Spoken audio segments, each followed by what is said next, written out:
Perkenalkan, nama saya Yuda Agista. Saya adalah guru di SMK Negeri 7 Buru. Menjadi seorang guru di perantauan mungkin memang perjuangan luar biasa. Namun, inilah bentuk pengabdianku kepada negara. Ceria mereka adalah kebahagiaanku. Kami belajar bersama dan tertawa bersama dalam membangun masa depan. Yang kubutuhkan adalah komitmen tinggi untuk menjadi kreatif, inspiratif, dan inovatif bersama mereka. Mimpiku adalah melihat mimpi mereka terwujud. Di sini ragaku berada, maka di sini pula jiwaku menancap tegak di bumi Bupolo. Kami memang beda suku, tapi kami satu Indonesia.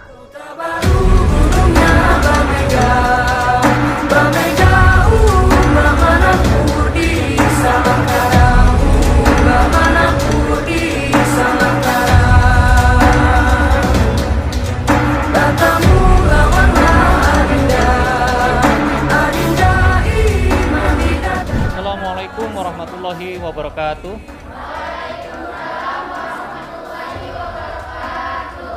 Bagaimana kabarnya hari ini, anak? Alhamdulillah. Seperti biasa, untuk mengawali kegiatan pembelajaran, silakan ketua kelas untuk memimpin berdoa terlebih dahulu. Silakan.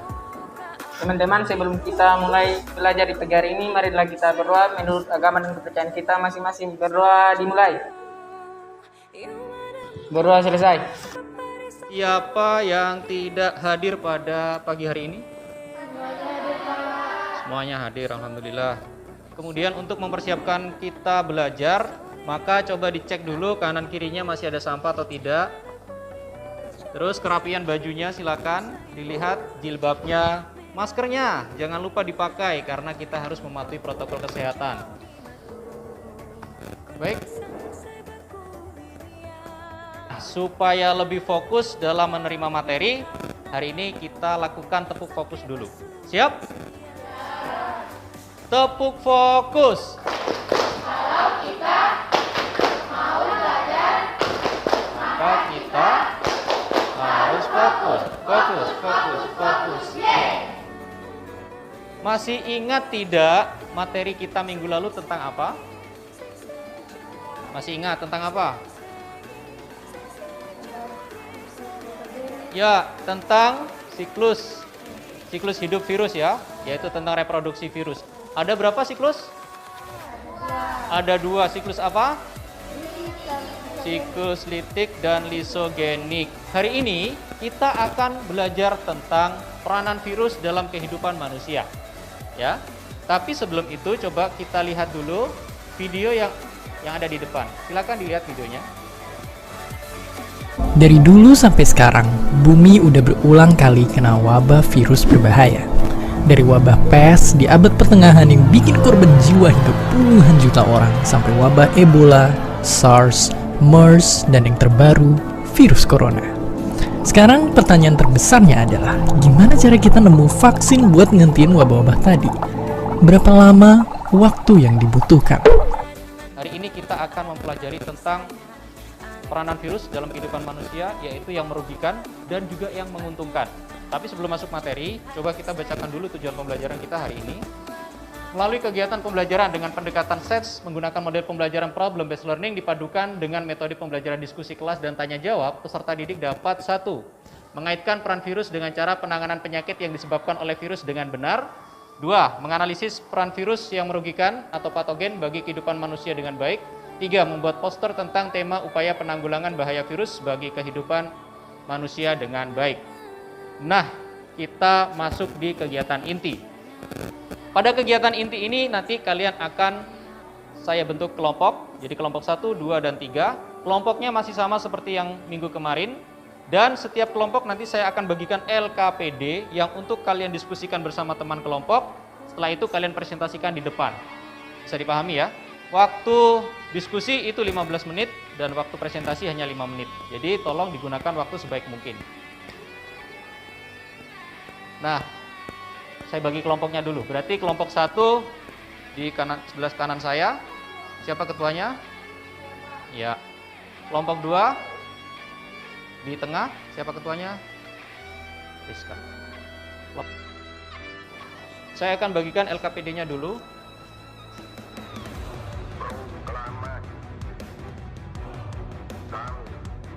Bangsa Indonesia dengan ini menyatakan Silakan dicermati LKPD-nya. Indonesia Dan di situ ada masalah yang harus kalian pecahkan bersama teman kalian. Untuk kelompok yang pertama, kalian akan menyelesaikan sebuah masalah, yaitu adanya petani tembakau yang merugi di Gunung Kidul.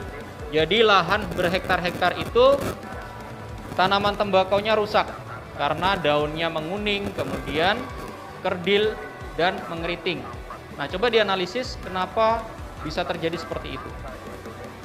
Kemudian yang kelompok 2, nah ini di Makassar nih kasusnya.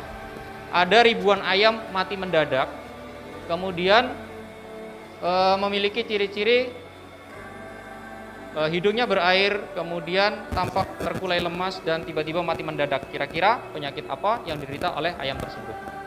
Selanjutnya yang ketiga, kelompok 3. Terjadi di Purbalingga, itu satu keluarga tiba-tiba meninggal saat isolasi mandiri. Nah, kira-kira apa penyebab dari meninggalnya satu keluarga tersebut? Silakan dianalisis bersama teman-teman kelompok dan kemudian nanti kalian presentasikan di depan.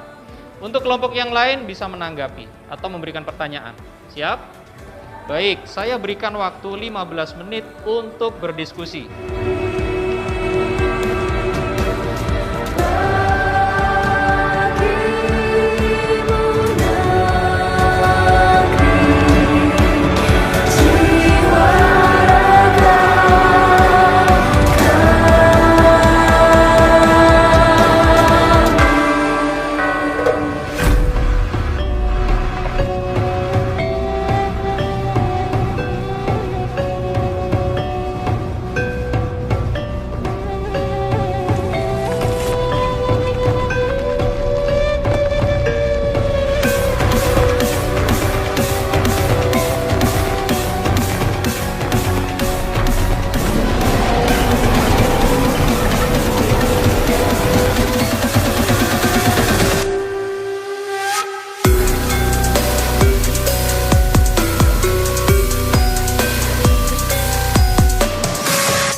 Baik, waktunya sudah habis. Nah, sekarang adalah sesi untuk presentasi. Silakan kelompok 1 memulai presentasinya. Assalamualaikum warahmatullahi wabarakatuh. Berdasarkan kasus yang ada di LKPD, yang dapat kami simpulkan, penyakit yang menyerang ribuan tanaman di Gunung Kidul disebabkan oleh virus TMV atau Tobacco Mosaic Virus. Virus ini menyebabkan penyakit pada tanaman tembakau dan tumbuhan anggota suku terong-terongan lainnya. Silakan, mungkin ada tanggapan dari kelompok lain. Ya, silakan dari kelompok 2 berdiri. Assalamualaikum warahmatullahi wabarakatuh. Pertanyaannya yaitu, bagaimana cara virus menginfeksi sel tumbuhan? Oke, virus dapat menginfeksi tumbuhan dengan cara memasuki bagian dalam sel secara aktif atau dapat melalui luka. Misalnya, luka akibat gosokan pada daun. Kita berikan aplaus untuk kelompok 1 yang sudah melakukan presentasinya. Silakan kembali ke tempat. Nah, sekarang giliran kelompok 2 untuk mempresentasikan hasil diskusinya. Silakan. Dari hasil LKPD ini kami dapat simpulkan bahwa penyebab kematian dari ribuan ayam itu disebabkan karena akibat flu burung. Jadi, virus ini beradaptasi pada unggas baru dan menyebabkan yang namanya outbreak atau epidemik dan endemik. Kemudian virus ini sudah menyebar di negara Republik Korea, Cina, Jepang, Laos, Kamboja, dan juga Vietnam, Indonesia. Silakan, mungkin ada pertanyaan dari kelompok lain. Oke, kelompok 3 silakan. Assalamualaikum warahmatullahi wabarakatuh.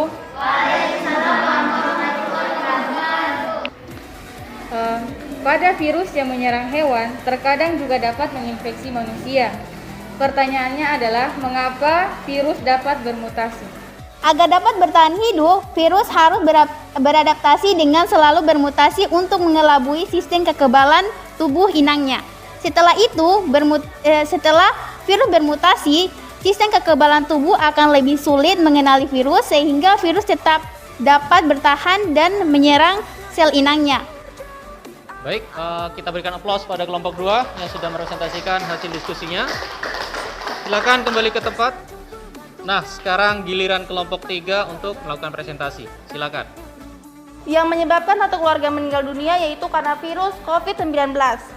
COVID-19 disebabkan oleh SARS-CoV-2, yaitu virus jenis baru dari coronavirus. Silakan, jika ada pertanyaan. Oke, kelompok 1 silakan.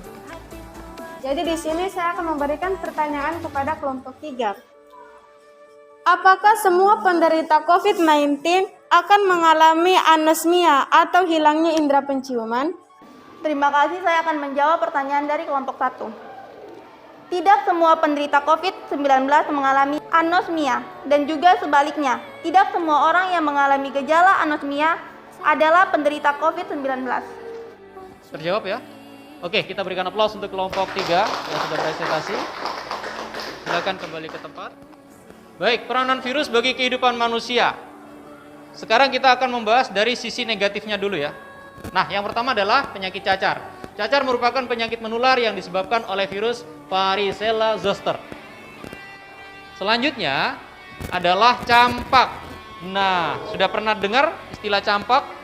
Akibatkan virus itu bermanfaat. Salah satu contohnya adalah dalam pembuatan vaksin. Kita simpulkan bersama kegiatan pembelajaran kita hari ini. Silakan. Virus tidak hanya merugikan, tapi juga bermanfaat bagi kehidupan manusia. Contohnya adalah vaksin. Kemudian banyak sekali COVID-19 dan gejala-gejalanya demam, sesak nafas, anosmia atau hilangnya indera penciuman. Sudah bisa menganalisis manfaat dari virus? Sudah bisa menganalisis kerugian dari virus? Sudah bisa menganalisis penyakit-penyakit yang disebabkan oleh virus? Sudah. Bagaimana kesan-kesan pembelajaran kita hari ini? Menyenangkan, seru, asyik. Ya, untuk pertemuan kali ini saya nobatkan kelompok terbaik jatuh pada kelompok 2. Kita berikan aplaus untuk kelompok 2. Untuk evaluasi, coba dikerjakan soal formatifnya. Soal formatif.